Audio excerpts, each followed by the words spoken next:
সূরা আলী ইমরানের 175 নম্বর আয়াতে আল্লাহ বলেন ওয়াখাফুনি ইন কুনতুম মুমিনিন, তোমরা যদি ঈমানদার হও আমি আল্লাহকে তোমরা ভয় করো। এবার আমি আপনাদের কাছে জানতে চাই, আশাবাদী ইনশাআল্লাহ আমরা ঈমানদার কিনা? আমরা ঈমানদার কিনা? আল্লাহ বলে যদি ঈমানদার হও তাহলে আমাকে ভয় করো। তাহলে আওয়াজ দিয়ে বলেন আমরা ভয় করি একমাত্র কাকে? ওয়াখাফুনি ইন কুনতুম মুমিনিন, তোমরা যদি ঈমানদার হও আমাকে ভয় করো।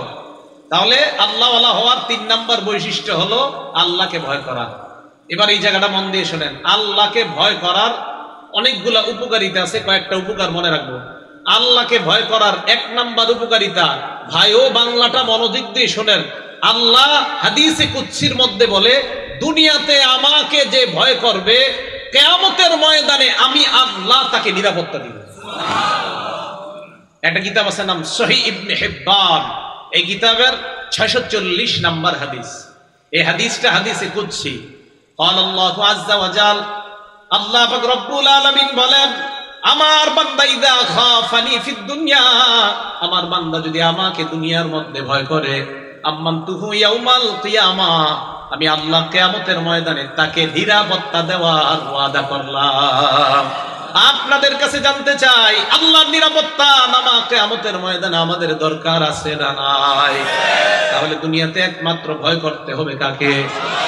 আল্লাহওয়ালা ছাত্র যদি হতে চান, রব্বানি ছাত্র যদি হতে চান, 3 নাম্বার আল্লাহকে ভয় করা।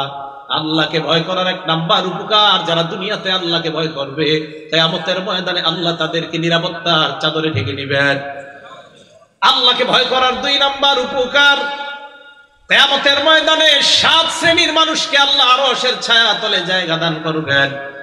এর মধ্যে 1 শ্রেণী হলো ওই বান্দা, বুখারী শরীফের 660 নম্বর হাদিসের বর্ণনা, ওয়া রাজুলুন তালাবাতহু ইমরাতুন যাতু মানসিবিন ওয়া জামাল, সুন্দরী বংশীয় কোন সম্ভ্রান্ত নারী আমাকে আপনাকে তার দিকে আহ্বান করছে অপকর্ম করার জন্য।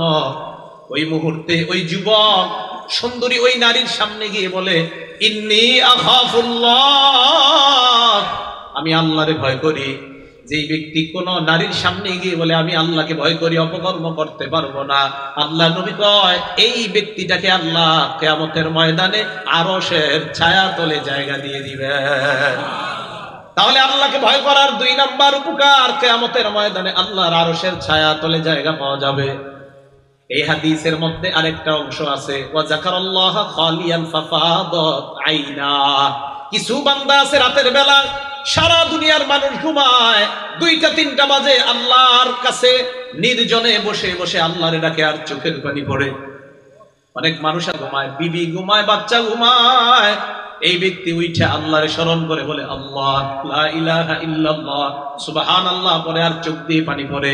হাদিস দ্বারা বোঝা যায় এই বান্দা আল্লাহর ভয়ে চোখ দিয়ে পানি আসে, এই বান্দাকেও কিয়ামতের ময়দানে আরশের ছায়াতলে জায়গা দিয়ে দিবেন।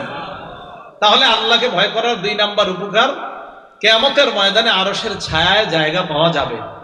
আল্লাহকে ভয় করার 3 নাম্বার উপকার, গুনাহ মাফ করে দিবে আল্লাহ সুবহানাহু। আপনাদের একটা মজার হাদিস শোনাই, এটা বুখারী শরীফের বর্ণনা, বুখারী শরীফের 3478 নম্বর হাদিস, 3478 নম্বর হাদিস। এই হাদিসটা মনোযোগ দিয়ে শোনেন।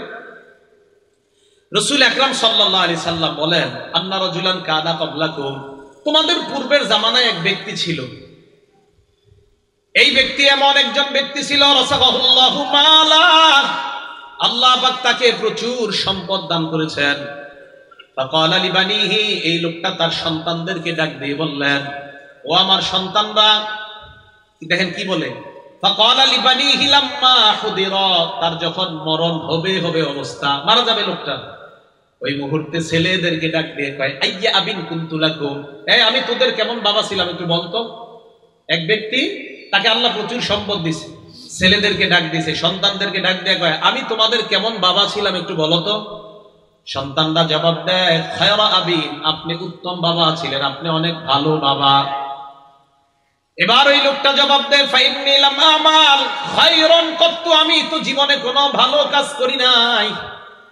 এরপরেও তোমরা সন্তানরা আমাকে বলতেছো আমি তোমাদের উত্তম বাবা, কিন্তু আমি জীবনেও ভালো কাজ করি নাই। শোনো তোমরা, ফাইদা মুতু, আমি যখন মারা যাই, যেহেতু তোমরা বলছো আমি ভালো বাবা, আর তোমরা আমার একজন ভালো সন্তান, আমাকে তোমরা অনেক ভালোবাসো, তাই বলছো আমি একজন ভালো বাবা। ভালো বাবা হিসেবে তোমাদেরকে আমি ওসিয়ত করে যাচ্ছি, ফাইদা মুতু, আমি যখন মারা যাব, ফাহরিকুনি, আমাকে তোমরা জ্বালাইবা, সুম্মা সাকুনি, জ্বালিয়ে কয়লা করে আমার ছাইগুলা তোমরা জাররুনি ফি ইয়াউমিন আসিফ, প্রবল ঝড়ের মধ্যে, বাতাসের মধ্যে ছিটাইয়া দিবা। বুঝছেননি সবাই? ওই ব্যক্তি সন্তানদেরকে কয়, তোমরা তো বললা আমি ভালো বাবা, আমি তো দুনিয়াতে কোনো ভালো কাজ করি নাই, এক কাজ করবা, আমি মারা গেলে আমাকে আগুনে পুরাইবা, আগুনে পুরানোর পর কয়লা বানাইবা, এই ছাইগুলা প্রচন্ড বাতাসের মধ্যে উড়াইয়া দিবা। তো ছেলেরা ওয়াদা দিছে, জি আব্বা ঠিক আছে। মারা গেছে, মারা যাওয়ার পর ফাফালুহু, সত্যি সত্যি এই কাজ করছে, পুরাইয়া। আপনারা কিন্তু আবার এই কাজ করেন না, মুসলমানদেরকে পুরানো যায় না, নাকি করবেন? না না, এইগুলা করতেন না। তো সত্যি সত্যি কি করছে, এখন তো মাসালা জানি আমরা, এখন আর পুরানো যাবে না। নবীজি আগের যুগের একটা হাদিস আমাদেরকে জানাইছে। তো নবীজি সাল্লাল্লাহু আলাইহি সাল্লাম বলেন, ওই ব্যক্তির বাবা ওই ব্যক্তি মারা যাওয়ার পর তার সন্তানরা তাকে পুড়িয়েছে, পুরানোর পর তাকে বাতাসের মধ্যে উড়াইয়া দিছে। ওই ব্যক্তির টার্গেট হলো যে আমারে তো আর কোথাও খুঁজে পাওয়া যাবে না, বাস আমি বাইচা গেলাম। জামাআহুল্লাহ, আল্লাহ সব একত্রিত করছে, সুবহানাল্লাহ। একত্রিত করার পর আল্লাহ পাক রব্বুল আলামিন বলে, মা হামালাকা আলা হাযা, কিরে এই কাজ করছো কেন? ওই বান্দা জবাব দেয়, মা খাফাতু, আল্লাহ আপনার ভয় করছে, আল্লাহ আমি আপনার ভয় করছি। আল্লাহ কথাই কাহা, হাদিসে আছে, তালাক্কাহু বিরহমাতিল্লাহ, আল্লাহর রহমত তাকে ঢেকে নিয়ে তাকে আল্লাহ মাফ করে দেয়। আল্লাহর ভয় গুনাহ মাফের কারণ। রব্বানি ছাত্রদের 3 নাম্বার বৈশিষ্ট্য, তারা আল্লাহকে ভয় করবে। আর আল্লাহর ভয় যখন আমাদের মধ্যে এসে যাবে, তখন আমাদের গুনাহগুলো আল্লাহ মাফ করে দেবেন। আল্লাহকে ভয় করার 4 নাম্বার উপকার, আল্লাহকে যারা ভয় করবে 4 নাম্বার উপকার আল্লাহকে ভয় করার। 3টা জিনিস আছে এমন, যে 3টা জিনিস মুক্তি দেয় মানুষকে, যে 3টা জিনিস নাজাত দেয়, মুক্তি দেয় মানুষকে। কয়টা জিনিস? 3টা। ভালো করে মনে রাখবেন। একটা কিতাব আছে আস-সিলসিলাতুস সহিহা, 1802 নাম্বার হাদিস। এই হাদিসের মধ্যে আল্লাহ নবী বলেন, সালাসুন মুনজিয়াত, 3টা জিনিস আছে মানুষকে মুক্তি দেয়। 1 নাম্বার তাকওয়াল্লাহি আযজা ওয়া জাল ফিস সিররি ওয়াল আলানিয়া, গোপনে প্রকাশ্যে যেই ব্যক্তি আল্লাহকে ভয় করে, ওই ব্যক্তি দুনিয়ার বিপদ আপদ থেকে মুক্তি পেয়ে যায়, আল্লাহ তাকে মুক্তির ব্যবস্থা করে দেয়। গোপনে প্রকাশ্যে সর্ব অবস্থা আল্লাহকে ভয় করে। 2 নাম্বার ওয়াল কাউলু বিল হাক্কি, সত্য কথা বলে। ফির রিজা ওয়াস সাখাত, কেউ সন্তুষ্ট হোক বা অসন্তুষ্ট হোক, এই লোকটা সত্যি কথা বলে। এই লোকটাও সত্যি বলার কারণে সামান্য সময় বিপদে পড়লেও আল্লাহ পাক রব্বুল আলামিন দুনিয়া আখিরাতে তাকে মুক্তির ব্যবস্থা আল্লাহ করে দিবেন। 3 নাম্বার ওয়াল কাস, যে ব্যক্তি মধ্যম পন্থা অবলম্বন করে, সচ্ছলতার সময় এবং দারিদ্রতার সময় মধ্যম পন্থা যে ব্যক্তি অবলম্বন করে, এই ব্যক্তিকেও আল্লাহ পাক রব্বুল আলামিন বিপদের সময় মুক্তির ব্যবস্থা করে দেন। তাহলে এর মধ্যে 1 নাম্বার ছিল কি আল্লাহকে ভয় করা। তো জেনে নিলাম আমরা আল্লাহকে ভয় করার 4 নাম্বার উপকার, বিপদ আপদ থেকে আল্লাহ মুক্তি দান করেন। 5 নাম্বার উপকার আল্লাহকে ভয় করার, জান্নাতে যাওয়ার রাস্তা আল্লাহ সহজ করে দেন। তিরমিজি শরীফের 2450 নাম্বার হাদিস, 2450, ক্বালা রাসূলুল্লাহ সাল্লাল্লাহু আলাইহি ওয়াসাল্লাম, আল্লাহর নবী বলেন, মান খাফা আদলাজা ওয়া মান আদলাজা বালাগাল মানজিলা। ভালো করে শুনেন, মান খাফা আদলাজা ওয়া মান আদলাজা বালাগাল মানজিলা। আল্লাহর নবী বলেন, যে ব্যক্তি ভয় পায়, আমি মনে হয় ওই সময় যদি রওনা করি আমি আমার কাঙ্ক্ষিত গন্তব্যে পৌঁছতে পারবো না, আমি লক্ষ্যে পৌঁছতে পারবো না। ওই লোক চিন্তা করে, আমি যদি সকাল 10টায় রওনা করি, না না, আমি যে উদ্দেশ্যে রওনা করলাম আমার উদ্দেশ্য হাসিল হবে না।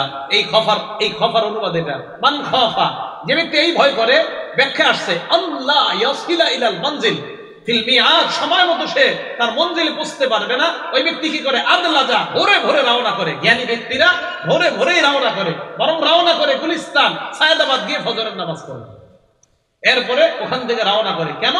যে আমি মনে বুঝতে পারবো না যদি আমি পরে রওনা করি। এখন দেখেন নবীজি কি বলেন, ওমান আদলাজা বালাগল মানজিলা, আর যে ব্যক্তি ভোরে ভোরে রওনা করে ওই ব্যক্তি তার কাঙ্ক্ষিত গন্তব্যে পৌঁছে যায়। এই হাদিস থেকে একটা শিক্ষা আমাদের, আমরা কোথাও রওনা করলে ভোরে ভোরে রওনা করা, সুবহানাল্লাহ, তাহলে সুন্দরভাবে পৌঁছা যায়। আমি কিন্তু আপনার সাধারণত এত আপনারা বিভিন্ন সফরে নেন দিকে অন্য সময় রওনা করতে হয়, সাধারণত বাড়িতে বা আমার কোনো কাজে আমি রওনা করলে রাত 2টা-3টা বাজে আলহামদুলিল্লাহ আমার ওই গন্তব্যে আমি রওনা করি, একদম চুপে চুপে জ্যাম মুক্ত ভাবে, কেউ না জানে আর সহজে গন্তব্যে পৌঁছে যাই। আর হুজুরা জ্যামে বসে জিজ্ঞেস করে আপনি আমি তো জ্যাম মুক্ত ভাবে আইসা বলছি। আরে কখন গেলেন? আমি তো ভাই ভোরে ভোরে চলে আসছি। গেলেন, হাদিসে আসছে ভোরে ভোরে রওনা করার কথা, তাই আগে আগে চলে আসছে, পরে আপনার রওনা করলেন, হাদিসে আসছে নবী সাল্লাল্লাহু আলাইহি ওয়াসাল্লাম যেই ব্যক্তি গন্তব্যে পৌঁছার আশঙ্কা করে সে তাড়াতাড়ি রওনা করে। যাই হোক, এবার মূল কথাটা শোনেন। আল্লাহ নবী বলেন, শোনো, আলা ইন্না সিলআতাল্লাহি গালিয়া, শোনো তোমরা, আল্লাহর পণ্য এটা দামি পণ্য। আল্লাহ নবী বলেন, আলা ইন্না সিলআতাল্লাহি আল জান্নাহ, আল্লাহর পণ্যের নাম হলো জান্নাত, আর ওই জান্নাত হলো আমাদের কাঙ্ক্ষিত গন্তব্য। ওই গন্তব্যে যদি পৌঁছতে হয় তাহলে আল্লাহকে যথাযথভাবে ভয় করতে হবে। তাহলে আল্লাহকে যথাযথভাবে যদি ভয় করা যায়, জান্নাতে কাঙ্ক্ষিত গন্তব্যে পৌঁছার রাস্তা সহজ করে দেয় আল্লাহ। তাহলে আমরা জানলাম আল্লাহকে ভয় করার 5টা উপকার। এই 5টা উপকারের মধ্যে একটা হলো জান্নাতে যাওয়ার রাস্তা সহজ হয়ে যায়, বিপদ আপদ থেকে মুক্তি পাওয়া যায়, আরশের ছায়াতলে জায়গা পাওয়া যায়, কিয়ামতের ময়দানে নিরাপত্তা নামা পাওয়া যায়। রব্বানী ছাত্র যারা হবে, 3 নাম্বার বৈশিষ্ট্য আল্লাহকে ভয় করা। 1 নাম্বার পরিপক্ক জ্ঞানের অধিকারী হওয়া, 2 নাম্বার আল্লাহর নবীর আদর্শ নিজের জীবনে ধারণ করা, 3 নাম্বার যেটা বাড়ি ছাত্রের জন্য 3 নাম্বার বৈশিষ্ট্য আল্লাহকে ভয় করা। 4 নাম্বার রব্বানী ছাত্রের বৈশিষ্ট্য সবরু, ধৈর্য ধারণ করা। বলেন কি করা? ধৈর্য 3 প্রকার। বলেন ধৈর্য কয় প্রকার? 1 নাম্বার সবরু আলাল বালাই ওয়াল মুসাইব, বিপদ আপদে ধৈর্য ধারণ করা। 2 নাম্বার সবরু আলাত তাআ, আনুগত্য করতে গিয়ে ধৈর্য ধারণ করা, বিপদ আপদে ধৈর্য বুঝি। 2 নাম্বার আনুগত্য করতে গিয়ে ধৈর্য ধারণ করা। নামাজে আপনি দাঁড়াইলেন, ইবলিস বারবার আপনাকে ধোঁকা দিতে চায়, আপনি ধৈর্যের সাথে ইবলিসের মোকাবেলা করা, এই যে আনুগত্যে ধৈর্য, আনুগত্যে ধৈর্য। ওয়াজে এখন বসে আছেন আপনারা, মাঝখানের 2-1জন ইবলিস কয়, আরে আর কত গরম লাগতেছে ওডেনতে। শেষে একজন আল্লাহওয়ালা পীর সাহেব আসবেন, তো এখন আব্দুল হাফিজ সাহেব হুজুর আসবেন, তো হুজুর এসে মুনাজাত করবে, কথা বলবে দামি দামি কথা। এখন আপনাদেরকে এই দামি কথা না শোনা ইবলিস মাঝখানে 2-1জনে বলতেছে, এই ওট ওট। তাহলে এই যে পয়সা দিচ্ছেন, ধৈর্যের প্রয়োজন আছে না নাই? হ্যাঁ, এটা আনুগত্যের ধৈর্য। 2 নাম্বার সবরু আলাত তাআ, আনুগত্যে ধৈর্যশীল হওয়া। 3 নাম্বার সবরু আলাল মাসিয়া, অথবা সবরু আলাল ইজতিনাবি আনিল মাসিয়া, গুনাহ থেকে বেঁচে থাকার জন্য ধৈর্য ধারণ করা। গুনাহ থেকে বাঁচানোর কিন্তু বহুত ধৈর্যের প্রয়োজন। ইবলিস বারবার কয়, আরে একটু দেখ, আরে একটু দেখ। সাইফুল্লাহ হাবিব সাহেব বয়ান করছে, তো কি হয়েছে, নাটক সিনেমা না দেখতে গেছে, আজকে শেষ দেখ। হুজুরে কালকে গিয়ে কবি, হুজুর শেষবারের মতো গতকালকে দেখ, এইভাবে আপনাকে দেখাইতে চান। তখন আপনি বলবেন না না না, ইবলিসে বলবেন না, দেখবো না। এই গুনাহ থেকে বাঁচার জন্য ধৈর্যের প্রয়োজন আছে না নাই? এই হলো 3টা ধৈর্য, 3 প্রকার। 1 নাম্বার বিপদে ধৈর্য ধারণ করা, 2 আনুগত্য করার ক্ষেত্রে ধৈর্য ধারণ করা, 3 নাম্বার গুনাহ থেকে বাঁচার জন্য ধৈর্য ধারণ করা। তো বলতেছিলাম রব্বানী ছাত্র যারা হবে তাদের 4র্থ বৈশিষ্ট্য ধৈর্য ধারণ করা। এখন এই মাদ্রাসার ছাত্রদেরকে আমি বিশেষভাবে জিজ্ঞাসা করব, এই মাদ্রাসায় যারা পড়বো ইনশাআল্লাহ, আমাদের কাঙ্ক্ষিত গন্তব্যে পৌঁছার জন্য ধৈর্যের প্রয়োজন আছে না নাই? তো বাস, রব্বানী ছাত্র, জামিয়া রব্বানিয়ার ছাত্ররা যদি রব্বানী আল্লাহ ওয়ালা হতে চায়, 4র্থ বৈশিষ্ট্য অর্জন করতে হবে, ধৈর্যের সাথে পড়াশোনা করে কাঙ্ক্ষিত গন্তব্যে পৌঁছতে হবে। তাহলে 4 নাম্বার ধৈর্য ধারণ করা। সূরা আনকাবুতের 2 নাম্বার আয়াতে আল্লাহ বলেন, আহাসিবান নাস আইয়ুতরাকু আইয়াকুলু আমান্না ওয়া হুম লা ইফতানুন, মানুষ কি মনে করেছে, মানুষ বলবে আল্লাহ আমি ঈমান এনেছি, বাস তারে আমি মুক্তি দিয়ে দিলাম। ওয়া হুম লা ইফতানুন, আর ঈমানদারকে পরীক্ষা করা হবে না। মানুষ কি এমনটা মনে করে? ঈমান আনছো তো পরীক্ষার জন্য তুমি প্রস্তুত হয়ে যাও। ঈমান যারা আনছি পরীক্ষা দিতেই হবে, পরীক্ষার মধ্যে পড়তেই হবে। তা আল্লাহ বলেন আহাসিবান নাস, মানুষ কি মনে করে আইয়ুতরাকু, তাকে এমনি ছেড়ে দেওয়া হবে, আইয়াকুলু আমান্না, যে আমি আল্লাহ তোমার উপর ঈমান আনলাম, এই কথা বলার কারণে তাকে ছেড়ে দেওয়া হবে, ওয়াহুম লা ইফতানুন, আর তার পরীক্ষা নেওয়া হবে না। মানুষ কি এমনটা মনে করে? না। তাহলে বলেন আপনাদের থেকে আমি শুনতে চাই, ঈমান আনছি তো পরীক্ষার সম্মুখীন হতে তৈরি আছি তো সবাই? হতেই হবে পরীক্ষা। তাহলে ঈমান আনছি, মুমিন তো আমরা পরীক্ষার সম্মুখীন হতেই হবে। আল্লাহ আমাদের সকলকে প্রস্তুত থাকার তৌফিক দান করুন। বুখারী শরীফের একটা বর্ণনা, 5652 নাম্বার হাদিস, আব্দুল্লাহ ইবনে আব্বাস রাদিয়াল্লাহু তাআলা এক ব্যক্তিকে বলে, আলা উরিকা ইমরাতান মিন আহলিল জান্নাহ, এই আমি কি তোমাকে জান্নাতি একজন নারী দেখায় দিব না? মন দিয়ে শুনেন। হাযিহিল মারআতুস সাউদা, এই কালো নারীটা জান্নাতি। সুবহানাল্লাহ, এই কালো নারীটা জান্নাতি। এমনি বলছে এই কালো নারীটা জান্নাতি।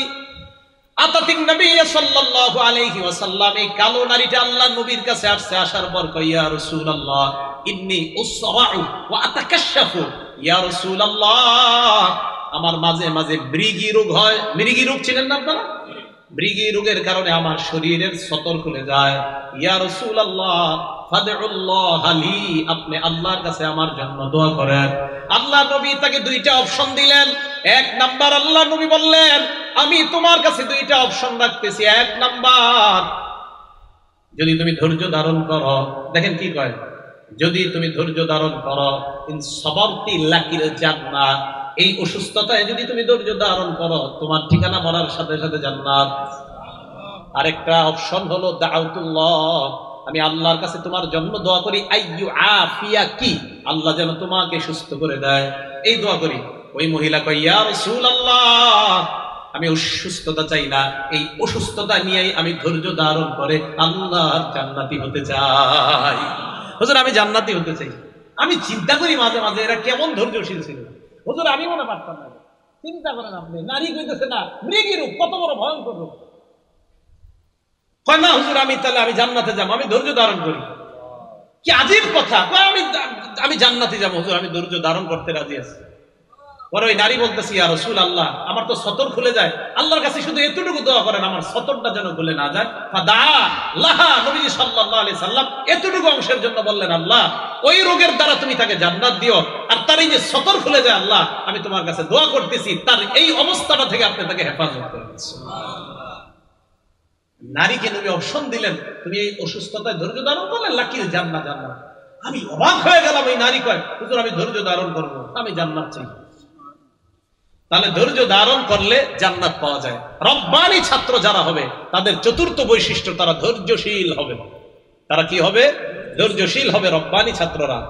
5 নাম্বার বৈশিষ্ট্য, আসল কথাটা মন দিয়ে শোনেন। রব্বানি ছাত্র যারা হবে, আল আমালু বিল ইলমি, যা জানছে ওই জানা অনুযায়ী আমল করবে, তারাই হবে প্রকৃত আল্লাহওয়ালা ছাত্র। এই মাদ্রাসায় যা জানলাম, এই যে আজকে ওয়াজে আসলেন, যা জানলেন জানার পর আমল করা। যেমন আজকে আপনাদেরকে আমি অনেক কিছু শিখাইলাম, এর মধ্যে একটা শিখাইলাম, নবী একটা দস্তরখান বিছাইছে, এই দস্তরখানের মধ্যে খাবার। এই দস্তরখানটা কোথায়? জান্নাতের খাবার। জান্নাতটা হলো ঘর। নবী দাওয়াত দিছে আমাদেরকে, নবী নাই, নবীর ওয়ারিস আলেমরা দাওয়াত দিতেছে। দাওয়াতে যারা সারা দিবেন তাহলে ওই দস্তরখানের খাবার খাইতে পারবেন। শেষে ব্যাখ্যা দিয়ে দিছে, যারা এই ডাকে সারা দিবে তারাই মূলত নবীর অনুসারী হবে, তারা আল্লাহর অনুসারী হবে। যারা ডাকে সারা দিবে না তারা নবীর নাফরমান হবে, তারা আল্লাহরও নাফরমান হবে। এই যে শিক্ষাটা আমরা শিখলাম, শিখার পর এটা আমরা নিজের আমল করব। হ্যাঁ, ওই দস্তরখানের খাবার আমি খেতে চাই, আমরা খেতে চাই, এই জন্য নবীর প্রকৃত অনুসরণ করতে হবে। এই শিক্ষা আমরা জানলাম। আল্লাহ আমাদেরকে আমল করার তৌফিক দান করেন। 5 নাম্বার, আল আমালু বিল ইলমি, যা জানলাম ওই অনুযায়ী আমল করবে আল্লাহওয়ালা ছাত্রের, এটা 5 নাম্বার বৈশিষ্ট্য।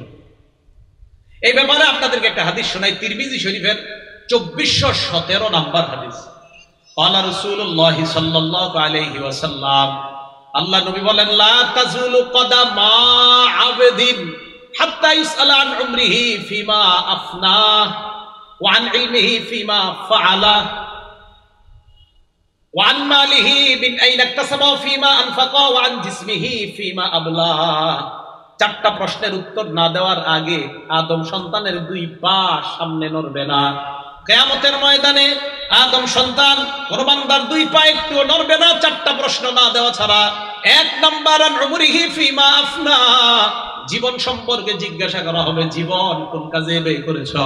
2 নাম্বার আন ইলমিহি ফিমা ফাআলা, ইলম সম্পর্কে জিজ্ঞাসা করা হবে, ইলম কি কাজে লাগাইছো। 3 নাম্বার জিজ্ঞাসা করা হবে ওয়ান মালিহি বিন আইনা ইকতাসাবা ফিমা আনফাকা, তোমার সম্পদ কোত্থেকে কামাই করেছো, কোথায় খরচ করেছো। হালাল পথে কামাই করেছো, হালাল খাতে ব্যয় করেছো কিনা, হালাল পথে কামাই করেছো কিনা, হালাল পথে উপার্জন করেছো কিনা, হালাল খাতে ব্যয় করেছো কিনা, প্রশ্ন হবে 3 নাম্বার। 4 নাম্বার ওয়ান জিসমিহি ফিমা আবলা, শরীর সম্পর্কে জিজ্ঞাসা করা হবে, এই শরীর কোথায় ধ্বংস করেছো। রাতে দরজা লাগিয়ে মা বাবার আড়ালে তুমি তোমার জীবনের যৌবনের উপর কোন অত্যাচার চালিয়েছো কিনা, কিয়ামতের ময়দানে আল্লাহর কাছে জবাবদিহিতা করতে হবে। জিসমিহি ফিমা আবলা, জীবন শরীর ধ্বংস করেছে কিনা কোন সন্তান, এটার জবাবদিহিতা আল্লাহর কাছে করতে হবে। তাহলে 2 নাম্বার ইলম, এলেমর প্রশ্ন করা হবে, এই এলেম অনুযায়ী আমল করছো কিনা। রব্বানি ছাত্র, আল্লাহওয়ালা ছাত্রের 5 নাম্বার বৈশিষ্ট্য এলেম অনুযায়ী আমল করা। তাহলে আমি আবার সংক্ষেপে বলি, 1 নাম্বার আল্লাহওয়ালা ছাত্রের বৈশিষ্ট্য পরিপক্ক আলেম হওয়া, আর এটার ব্যাখ্যা দিছিলাম। 2 নাম্বার বৈশিষ্ট্য নবীর সুন্নাহকে আঁকড়ে ধরা। 3 নাম্বার বৈশিষ্ট্য আল্লাহকে ভয় করা, আল্লাহরে ভয় করার 5 উপকারিতা আলোচনা করেছি। 4 নাম্বার বৈশিষ্ট্য আল্লাহওয়ালা ছাত্রের ধৈর্য ধারণ করা, এটা 3 প্রকার ব্যাখ্যা করলাম। 5 নাম্বার বৈশিষ্ট্য যে আল্লাহওয়ালা ছাত্র হবে, তার 5ম বৈশিষ্ট্য হলো এলেম অনুযায়ী আমল করা। এই 5 বৈশিষ্ট্যে গুণান্বিত হয়ে সকলকে আল্লাহ রাব্বানি ছাত্র হওয়ার তৌফিক দান করেন, সকলে বলেন আমিন। এই গেল মাদ্রাসার প্রথম অংশের ওয়াজ। মাদ্রাসার নাম কি? জামিয়া রব্বানিয়া, এটা হলো প্রথম অংশ। এবার হলো দারুস সুফা, দ্বিতীয় অংশের ওয়াজ। কোন অংশ? দ্বিতীয় অংশ। এটা গেল জামিয়া রব্বানিয়ার ওয়াজ। তাহলে দারুস সুফা তো বাকি রয়ে গেল। সুফা মানে হলো আঙ্গিনা, চত্বর। বলেন সুফা অর্থ কি? চত্বর। দারুস সুফা এটার নাম। বাকি সুফার অংশটা শোনেন আগে। সুফা মানে চত্বর।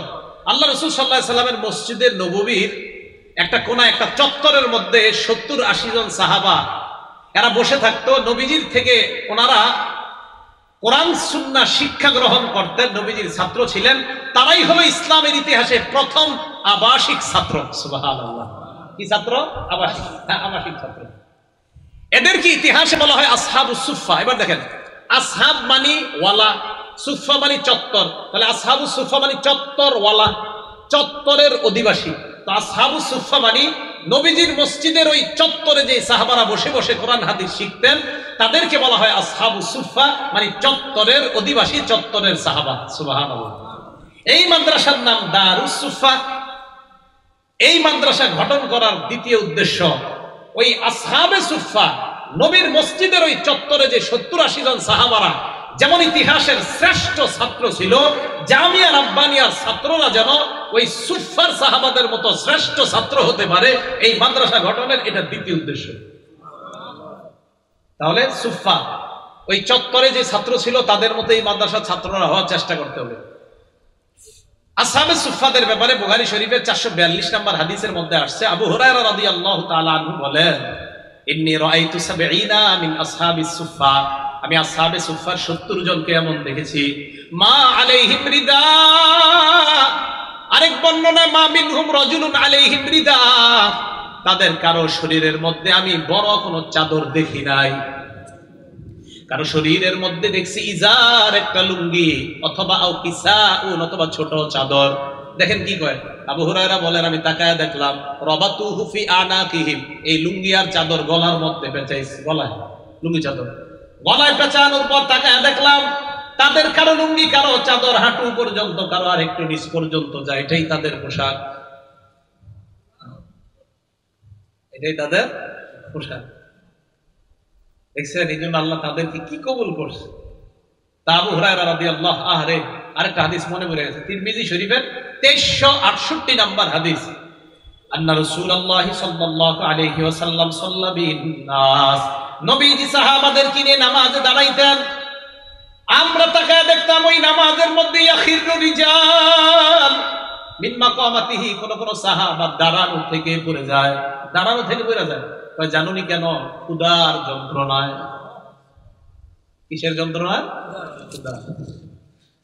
আমরা কত আরামে, কত সুন্দর এই আরামের মধ্যে শিক্ষার পরিবেশ যে আল্লাহ করে দিছে, সকলে বলেন আলহামদুলিল্লাহ। তাদের ত্যাগের কারণে আজকে আমরা এই আরামে শিক্ষা গ্রহণ করতে পারতেছি। তাদের ত্যাগের কারণে মসজিদে এসির মধ্যে আমরা নামাজ পড়তেছি, এটা তাদের ত্যাগ, নিঃসন্দেহে, কোনো সন্দেহ নাই। এজন্য একদল ত্যাগী মানুষের মাধ্যমে ভবিষ্যৎ প্রজন্ম এগিয়ে যেতে পারে। আমি রাব্বানিয়ার উস্তাদরা আছে এখানে, ছাত্ররাও আছেন এখানে। এই রাব্বানিয়ার উস্তাদ ছাত্র আপনারা প্রাথমিক এখন এই মাদ্রাসায়, আপনাদের মাধ্যমেই, আপনাদের ত্যাগের কারণে এই মাদ্রাসাটা ইনশাআল্লাহ অনেক দূর এগিয়ে যাবে। একদল ত্যাগী হতে হয়, একদল ত্যাগ করতে হয়। তাদের এই ত্যাগটা পরবর্তী প্রজন্ম ভোগ করে।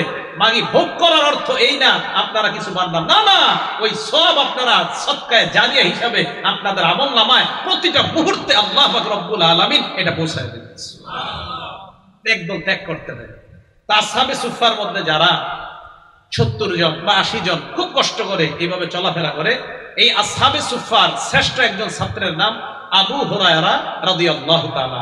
কি নাম বলেন তো? আবু হুরায়রা রাদিয়াল্লাহু তাআলা। এই আবু হুরায়রা রাদিয়াল্লাহু তাআলা ক্ষুধার যন্ত্রণায় মসজিদে যখন বসে থাকতো, এক বর্ণনা আসছে মানুষ দেখে বলতো এটা পাগল, পাগল।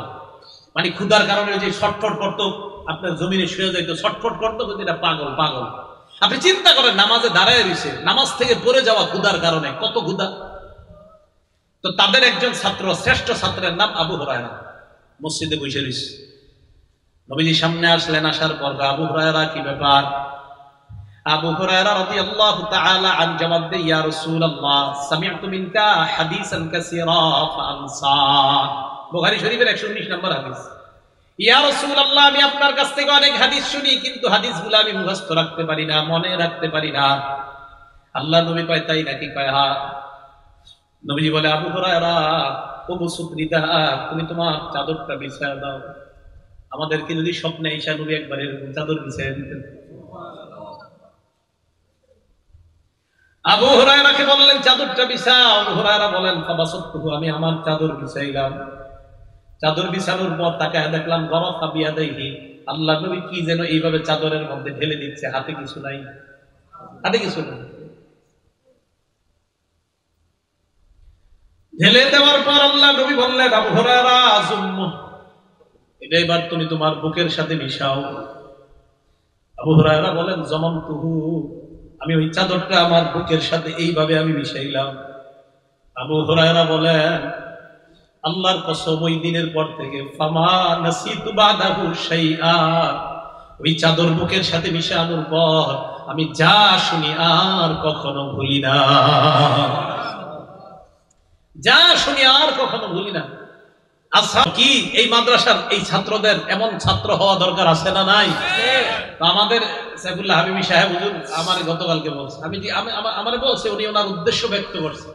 তো বললেন যে উদ্দেশ্য হলো এই মাদ্রাসার নামকরণের দুটি উদ্দেশ্য। এক, এখানে ছাত্ররা যেন রব্বানি আল্লাহ ওয়ালা ছাত্র হয়, এটা হলো 1 নম্বর উদ্দেশ্য। 2 নম্বর উদ্দেশ্য হলো এখানে ছাত্রগুলা যেন ওই সুফফা, আসহাবে সুফফা, নববীর মসজিদে নববীর চত্বরে যে ছাত্ররা ছিল তাদের মতো যেন হুজুর এই জায়গায় এক একটা ছাত্র তৈরি হয়। এটা হলো এই মাদ্রাসার নামকরণের দুটি উদ্দেশ্য। এখন আপনাদের কাছে জানতে চাই, এই যে মাদ্রাসা নামকরণের দুটি উদ্দেশ্য, এই দুটি উদ্দেশ্য বাস্তবায়ন করতে আমাদের যদি মাঝে মাঝে উনি আমাদেরকে ডাকে, কোনো কারণে আমাদেরকে ডাকে, দোয়ার প্রয়োজন হয়, পরামর্শ দেওয়ার প্রয়োজন হয়, যে কোনো ভাবে আমাদেরকে ডাকলে আমরা ইনশাআল্লাহ তার আহ্বানে সাড়া দিতে তৈরি আছি ইনশাআল্লাহ। আসহাবে সুফফার যে ছাত্ররা পড়াশোনা করত, তাদের জন্য কিন্তু আরেক দল মানুষ কাজ করত বাহিরে গিয়ে, জানেন?